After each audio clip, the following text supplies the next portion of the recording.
Sejam todos bem-vindos ao canal Evangelho das Boas Novas de Deus e vamos dar continuidade ao nosso estudo sobre o Evangelho de Mateus. Se você está vendo esse vídeo, primeiro, não viu os outros vídeos, te recomendo a voltar e observar. Já temos alguns vídeos lá na playlist Mateus, Fiz uma introdução, expus Mateus capítulo 2, do 13 ao 23, capítulo 3, capítulo 4, completo. E agora nós vamos começar no capítulo 5. Sendo que esse vídeo eu vou fazer a introdução ao Sermão do Monte. E depois a gente vai abordar, no caso, todo o Sermão do Monte, Vamos fazer toda a abordagem, mas primeiro eu achei por bem fazer uma introdução ao Sermão do Monte, Já que muitas vezes as pessoas, os irmãos acabam lendo, ou você que não é um cristão, mas que gosta de ler a Bíblia, acaba lendo o Sermão do Monte, mas não tem noção da sua amplitude, e de tudo quanto faz parte do Sermão do Monte para nossas vidas, O Sermão do Monte é praticamente um resumo, doutrinário, para nossas vidas, para a vida do cristão, Então vamos explorar o Sermão do Monte, E essa introdução, fazer uma introdução bem simples, não muito teológico sim, mas não numa linguagem que não se consiga fazer a compreensão. Eu usei aqui na minha bibliografia o comentário do Hernandes, de Mateus, a Bíblia de Estudo do John MacArthur, e particularmente gosto muito do John MacArthur. Estou usando sempre a Bíblia do John MacArthur, R6 Pro, reformado também, e um comentário que eu gosto muito, inclusive muito bom o comentário dele sobre os Salmos, que é o da Central Gospel, Também gosto muito do Beacon. Confesso que tinha um preconceito muito grande com ele, mas que quebrou esse preconceito, Não trouxe, alguns eu tenho, claro, mas o que eu recomendo para as pessoas? Não terem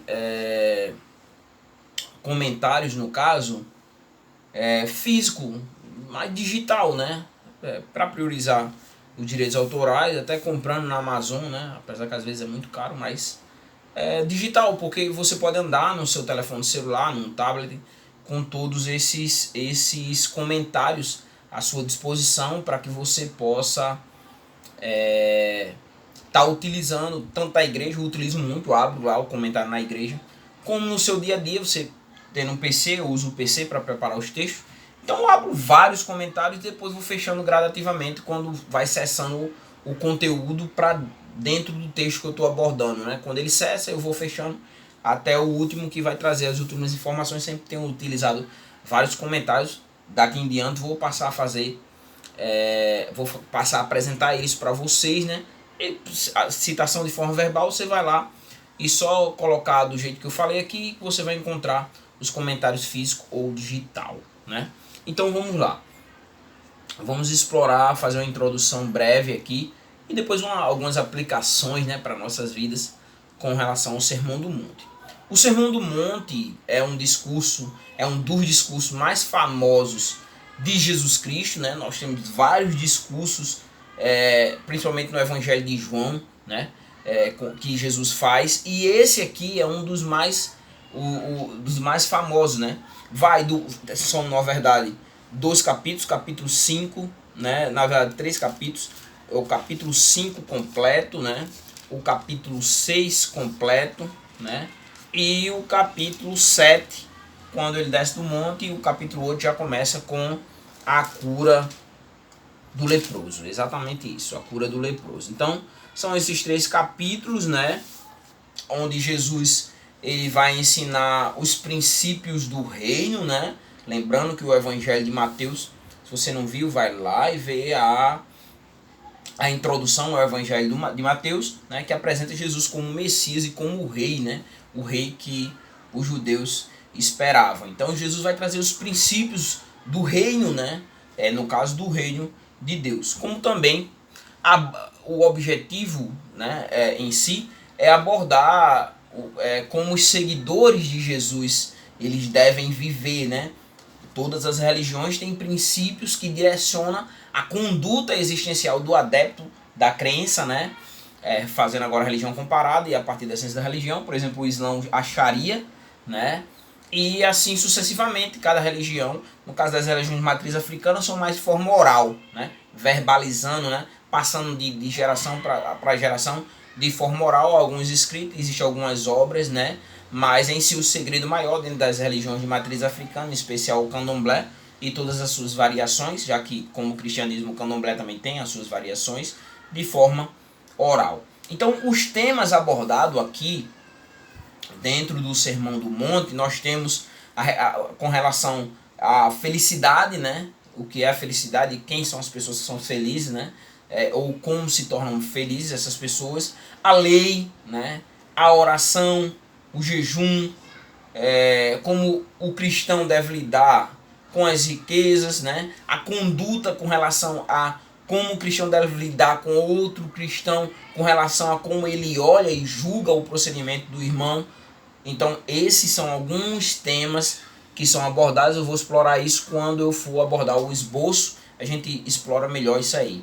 Então o Sermão do Monte, ele revela, né, a vontade de Deus para os seus filhos, né? E faz um desafio para o cristão, né, a viver, a praticar uma vida de santidade, né? O Evangelho de Mateus, né, vai apresentar Jesus como sendo o segundo Moisés, né? Ou como Jesus sendo maior no caso de que Moisés, assim como o texto de Hebreus vai sempre colocar Jesus superior a toda a ordem religiosa ou a todas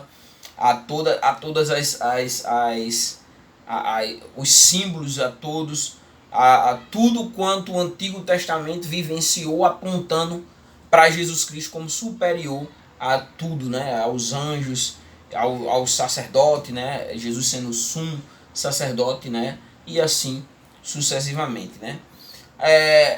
Também o Sermão do Monte, né? A lei, Jesus ele vai prescrever, né? O Sermão do Monte é a lei prescrita por Jesus, né? E aí entendendo que não é um código de regras exteriores, é o que Jesus inclusive vai combater, né? Os judeus eles eram muito exteriores apresentados. Eu vou abordar isso e também fazer uma aplicação com relação a isso, né? Mas ao contrário, era uma série, no caso, de princípios e também de ideias, né? E os motivos para a conduta, né? A obediência a esses princípios, para vivenciar esses princípios, é exatamente a lei gravada no coração, né? Tasque ele traz uma observação que eu quero fazer aqui, citar aqui. Ele diz o seguinte: o Sermão do Monte é a ética absoluta do reino de Deus. Um comentarista, né? Tasque, e ele faz essa observação: o Sermão do Monte é a ética absoluta do reino de Deus, né? Então, no Sermão do Monte, né, Jesus ele mostrou que o reino de Deus é um reino de ponta cabeça. Ixi, o que você está querendo dizer, né? Quando nós olhamos para a apresentação desses princípios, né, que Jesus apontou, né?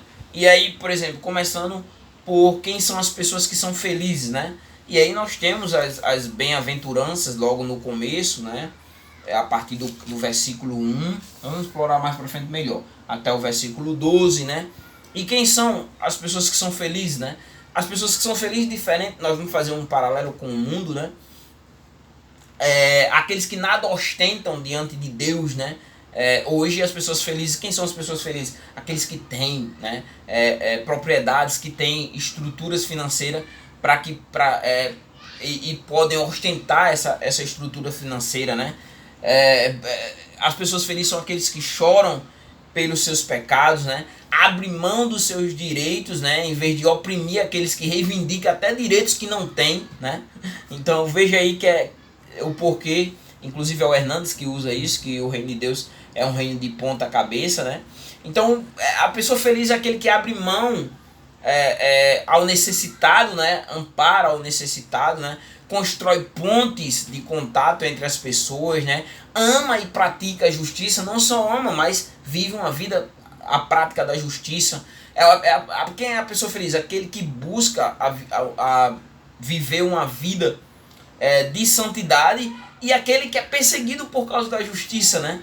Quer dizer, alguém é perseguido e mesmo assim ele é feliz, né? É bem-aventurado por ser perseguido por causa da justiça. Nós vemos isso o versículo 11 em diante, né? Bem-aventurados sois vós quando vos injuriarem, perseguirem e mentir, disserem todo mal contra vós por minha causa, se alegrem e exultem, pois a vossa recompensa no céu é grande, porque assim perseguiram os profetas que que viveram antes de vós, né?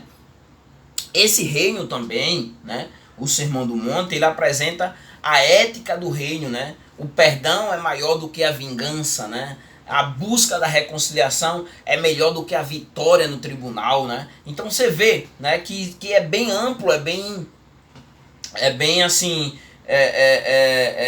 tem um sentido bem abrangente, como também abarca várias áreas existenciais. Nós vamos aprofundar isso mais à frente, né?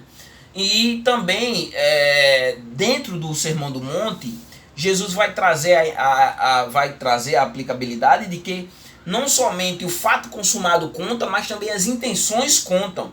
Então, odiar alguém é matá-lo no coração, dentro do reino de Deus, né? Dentro do Sermão do Monte, né? Olhar para uma mulher com intenção impura é adultério, é adulterar com ela, é a prática desse adultério a partir do olhar e não somente do consumar, como no caso da mulher pegou em adultério, que é levada até Jesus, tenha cometido o ato. Jesus aprofunda, é aquele que olha e deseja, já comete o adultério. Então o tribunal de Cristo julga até as intenções do coração. Com relação ao casamento, lembrando que nós vamos explorar todo o Sermão do Monte, aqui é só uma introdução, né? Mas eu vou explorar todo ele, parte por parte, os três capítulos. A partir do próximo vídeo a gente vai começar a trabalhar cada um desses capítulos e cada parte do texto, né? De uma forma expositiva e explicativa, né? A partir da fenomenologia da religião, descritiva a partir do texto, né? Explorando o seu contexto imediato, contexto adiante, né? E dentro da própria revelação em sua completude dentro do progresso revelacional, né? Então, com relação ao casamento, divorciar-se por qualquer motivo é entrar pelos corredores escuros do adultério, né? Então, o que o divórcio leva, né? O divórcio, ele arruína não somente a própria vida daquele que exerce o seu direito de se divorciar, mas também da própria família. E nós vemos hoje no cotidiano quantas famílias têm sido destruídas por causa do divórcio, né? Até mesmo essa reconstrução familiar depois de um divórcio é muito difícil. E o que causa, eu converso muito isso aqui em casa, o que causa nos filhos, né? Daí tantas famílias desestruturadas, porque aquela pessoa que casou teve uma vida desestruturada, muitas vezes criada por um avô, criado somente pela mãe ou somente pelo pai, e sem ter esse referencial de família não consegue produzir progressivamente uma família. Claro, às vezes consegue, e não é regra, mas na maioria das vezes isso é o que acontece, né? Com relação à espiritualidade no reino, né? O Sermão do Monte vai abordar que a verdadeira espiritualidade não busca holofotes, né? Aparecer, né? Para que os outros vejam ali a sua espiritualidade, né? Como falei, exterior de forma expositiva, né? Se expor, né? Buscando, através de buscar os aplausos, né? Mas ao contrário, essa espiritualidade deve visar exclusivamente agradar a Deus. E aí vem a relação do crente com o outro crente, que leva à questão do julgamento. Então, qual deve ser o procedimento, né? O indivíduo primeiro deve tratar os seus próprios pecados, né? E quando for atuar contra o seu irmão, ele deve ser compassivo ao tratar os pecados do próximo, que hoje é muito difícil, né? As pessoas querem condenar, as pessoas querem verem na fogueira, como na época da Inquisição, na Idade Média, né? As pessoas querem tocar fogo no irmão, mas muitas vezes não agem com compaixão, até mesmo entendendo que a disciplina, ela não tem que ter o intuito de matar, mas de trazer de volta, de reconciliar aquele crente que acabou no meio do caminho se desviando de Cristo. E isso é bem comum diante do que nós vivemos hoje, né? Um evangelho um pouco superficial, onde não se vive de uma forma plena, né? E quando o irmão se desgarra, acabam deixando para lá. É importante ganhar uma alma para Jesus, mas o irmão que está lá dentro da igreja e ele acaba se desviando, abandonando, deixa ele para lá, deixa ele morrer. Não é isso que Jesus ensina, mas ao contrário, ir atrás da ovelha que se perdeu. E ser grande no reino de Deus, né? Aqui partindo do princípio do Sermão do Monte, é ajuntar tesouro nos céus, né? E hoje, como é que a gente define alguém grande, né? Alguém que tem um status muito grande, é doutor, né? Doutor pra cá, doutor pra lá, né? Mas não vê que o reino de Deus, no reino de Deus, quando Jesus aborda, né? Que o dever é que nós ajuntemos, né? Mateus capítulo 7, né?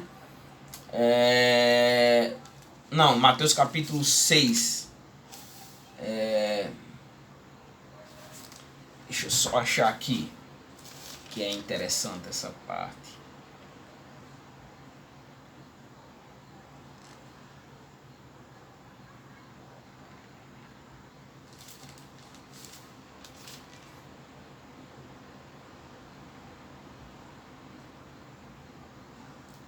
Acho já, no meio do caminho. Tá aqui, 19. 6,19. Não ajunteis tesouro na terra onde a traça, quer dizer, as pessoas grandes, elas juntam tesouro na terra, né? Mas aqui qual é o resultado? A traça é a ferrugem consome, o ladrão pode invadir, roubar, ou o governo pode se apropriar dos seus bens, né? Ou, não vou falar porque senão podem vir aqui e no vídeo e acabarem censurando o vídeo, então é melhor não, né?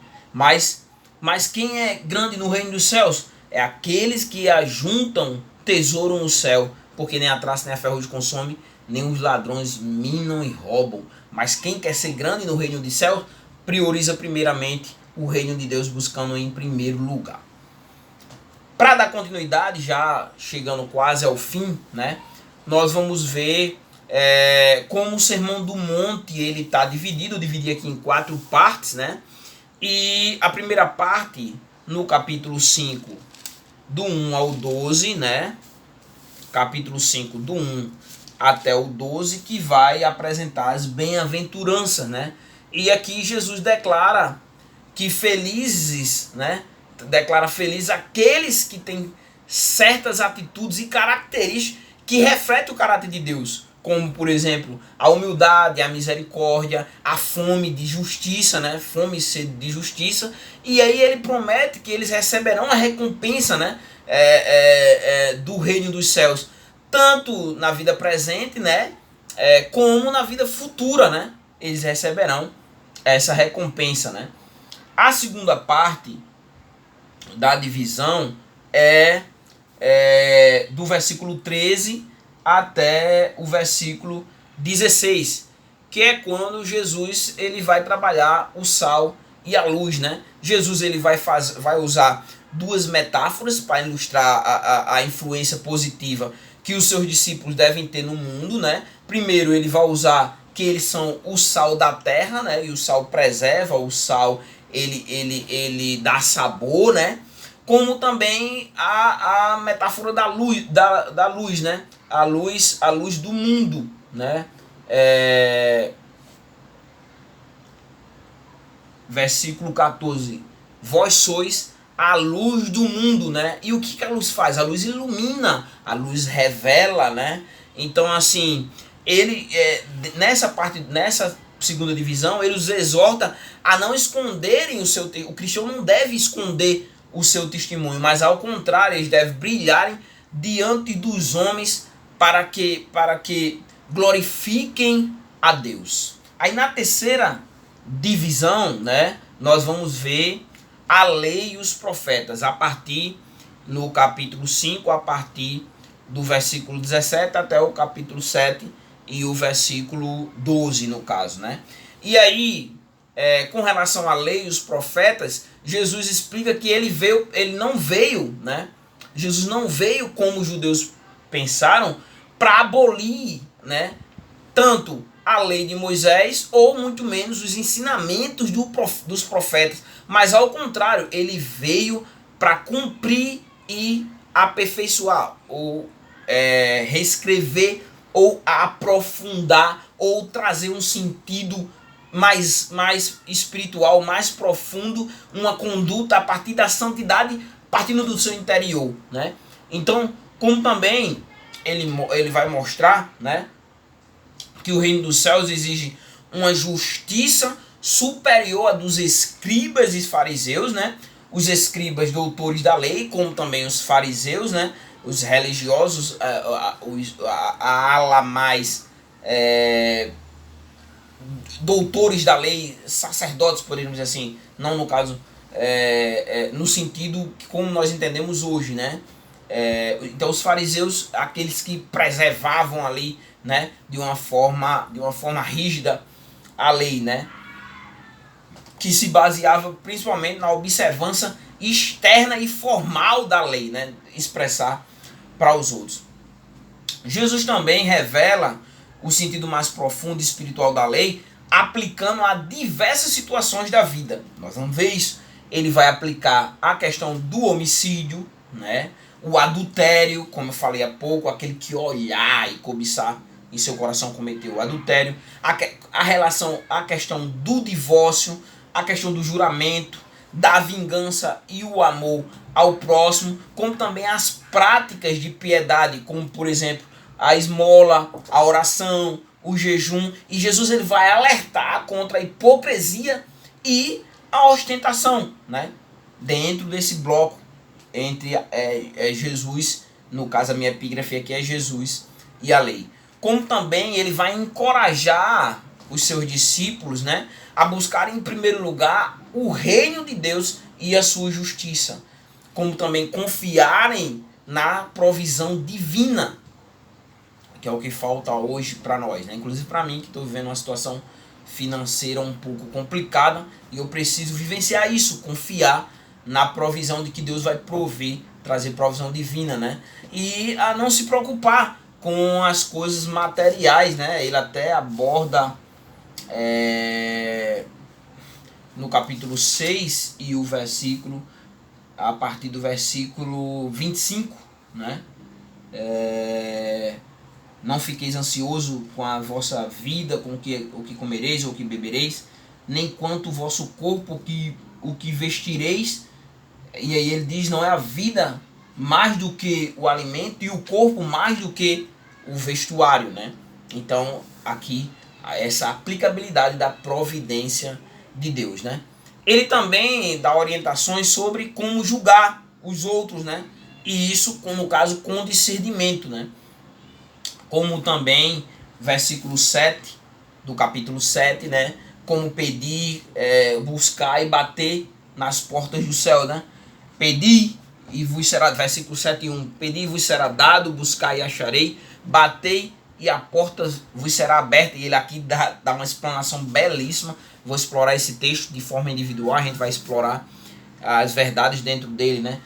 Pois aquele que pede recebe e acha, e o que bate a porta será aberta. Quem dentre vós, se o filho lhe pedir um pão, lhe dará uma pedra, ou lhe pedir um peixe, lhe dará uma cobra? Se vós, que sois maus, os seres humanos, pecadores, sabem dar boas coisas aos vossos filhos, quanto mais vosso Pai, Deus, né, que está no céu, dará boas coisas aos que pedirem, né?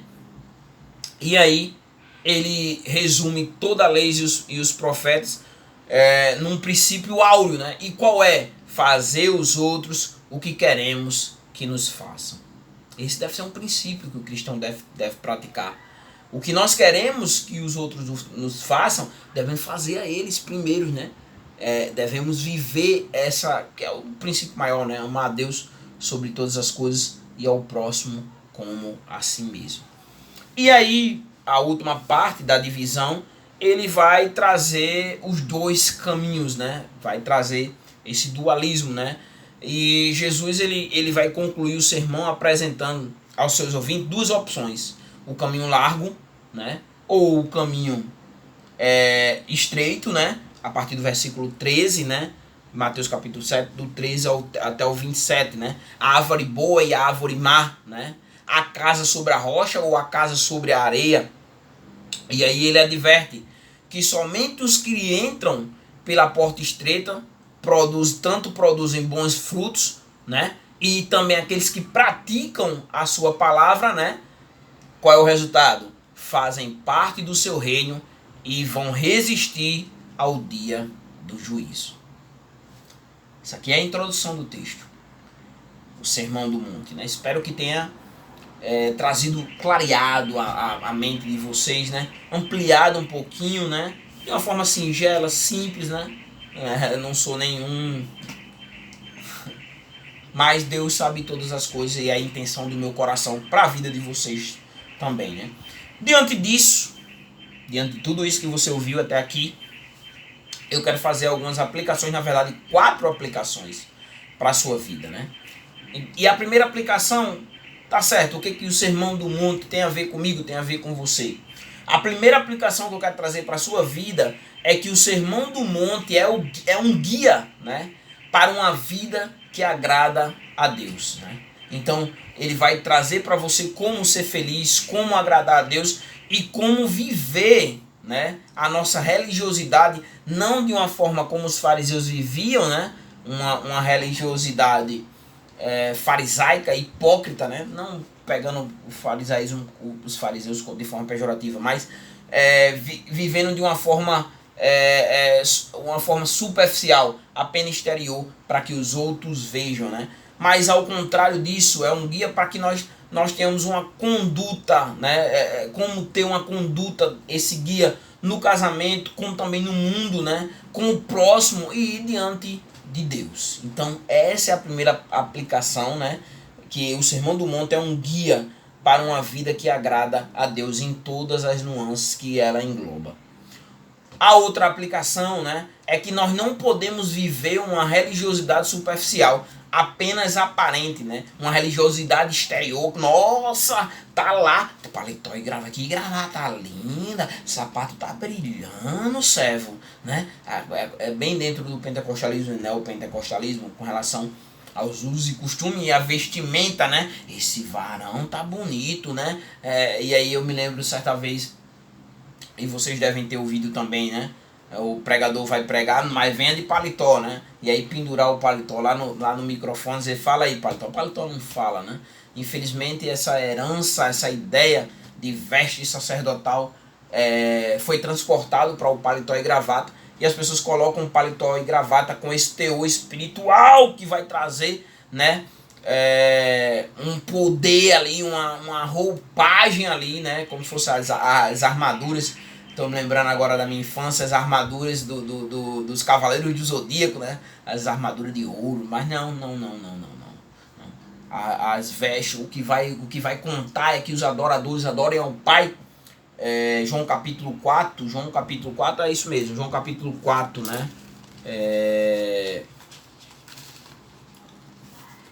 Só abrir só para confirmar o texto, para não fazer isso mesmo. A mulher samaritana, e quando Jesus vai dizer a ela, né, Deus é Espírito, versículo 24 do capítulo 4 de João. Deus é Espírito e é necessário que aqueles que o adorem em Espírito e em verdade. Não faz colocação aqui de vestes, né? Então, nós não podemos viver uma religiosidade superficial, né? Apenas de forma aparente para ser visto pelos homens, né? Como os fariseus faziam, né? E para receber aplausos ou glória dos seres humanos, né?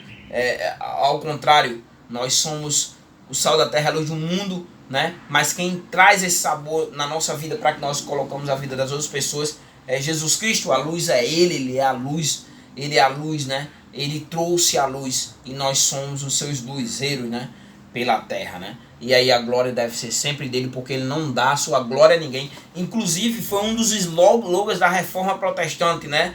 Só lhe deu glória, a glória somente a Deus. Somente ele é digno de toda a honra, toda a glória e todo o louvor. A terceira aplicação que eu quero fazer é que o cristão deve influenciar o mundo e não ser influenciado por ele.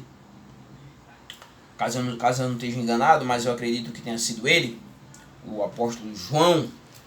Agora eu não estou lembrado se foi em 1 João ou... Isso mesmo. 1 João no capítulo 2 e o versículo 15. Ele diz: não ameis o mundo nem o que no mundo há. Se alguém ama o mundo, o amor do Pai não está nele. Porque tudo o que há no mundo, o desejo da carne, o desejo dos olhos e o orgulho dos bens, não vem do Pai, mas sim do mundo. Ora, o mundo passa bem como os seus desejos, mas aquele que faz a vontade de Deus permanece para sempre. Então, qual é a aplicação que nós tiramos do Sermão do Monte? O cristão, a partir de que o cristão é sal e luz, né, é que o cristão deve influenciar o mundo e não ser influenciado por eles. Então devemos ser como sal para o mundo, né? Dar sabor ao mundo, fazer com que o mundo ele siga um caminho que glorifique a Deus, e como também a luz em meio à escuridão. Então onde o cristão chega, ele traz ali a glória de Deus, a presença de Deus, ele manifesta ali que Deus se encontra naquele lugar, e ali a luz resplandecendo as trevas é dissipada, né? A partir de que Jesus Cristo é o nosso Senhor. E para finalizar, né, a última aplicação é que só existem dois caminhos e precisamos andar naquele que agrada a Deus. E qual é o caminho que agrada a Deus? É o caminho estreito. Qual é o caminho que agrada a Deus? É o caminho apertado. Qual é o caminho que agrada a Deus? É aquele que você constrói sobre a rocha, não sobre a areia, porque quando vier as tempestades vai ser levado. E qual é o caminho, né? Qual é o caminho que agrada a Deus? É o caminho frutífero. O cristão deve dar fruto. Então, o cristão deve caminhar pelo caminho estreito e apertado. O cristão deve construir, né, sobre a rocha, Jesus Cristo, né? E o cristão, ele deve dar fruto, né? Se ele não dá fruto, novamente João, capítulo, agora dessa vez o Evangelho. João capítulo 15, para a gente finalizar, né? Para finalizar o vídeo. Então, João capítulo 15, ele diz, né? Todo ramo que está em mim e não dá fruto, ele o corta, e todo ramo que dá fruto, ele limpa para que dê mais fruto. Então, se não dá fruto, é cortado, né? Então, o cristão deve fazer o quê? Deve dar fruto. Então é isso, né? Assim eu concluo, né, essa exposição introdutória sobre o Sermão do Monte. Daqui para frente a gente vai fazer a exploração de todas as partes, no caso do Sermão do Monte, parte por parte. Vamos começar agora as bem-aventuranças. Não sei se vou explorar todas de uma vez, porque ela pode ser subdividida em 4 partes, né? Ou se eu exploro todos os versículos, no caso se o vídeo não for ficar muito grande, a partir da exploração, parte por parte, como venho fazendo, de forma expositiva. Se você tem dificuldade também de fazer uma exposição bíblica, ou mesmo se você tem dificuldade de pregar de forma expositiva e você é um pregador, quer aprender, deixa aí seu comentário, eu vou passar o meu contato para você no seu comentário, e aí eu posso estar te ajudando e trazendo algumas informações, orientações, para que você consiga também fazer a exposição de texto e explorar os textos bíblicos, né, a partir do seu contexto. No entanto, a observação que eu faço, tem que ler a Bíblia, né? Alguns pastores nem lêem mais, cansaram de ler a Bíblia, ou só estudam a Bíblia quando vão pregar. O que eu aconselho? Eu aconselho a ter a Bíblia em áudio, né, e cotidianamente ouvir a Bíblia, né? Ouvir, para você ver isso, para você ter ideia, ou como eu faço isso, diariamente na academia eu ouço a Bíblia, né? Um ambiente totalmente carnal, mas eu estou lá ouvindo a Bíblia, né? Então quando você acaba sendo conduzido, né,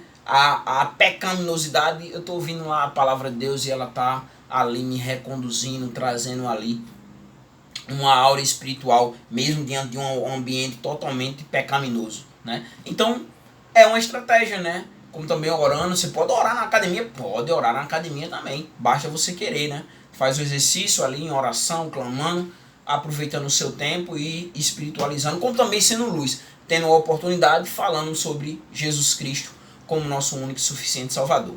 Se você não é inscrito no canal, se inscreva no canal, dá o teu joinha aí, compartilha esse vídeo para outras pessoas, né? Para que elas possam também serem abençoadas com o conteúdo e também possam estudar. O objetivo aqui é que nós possamos estudar a palavra de Deus juntos, né? Então, que o Senhor Jesus Cristo possa abençoar a sua vida e até o próximo vídeo na continuação do Evangelho de Mateus.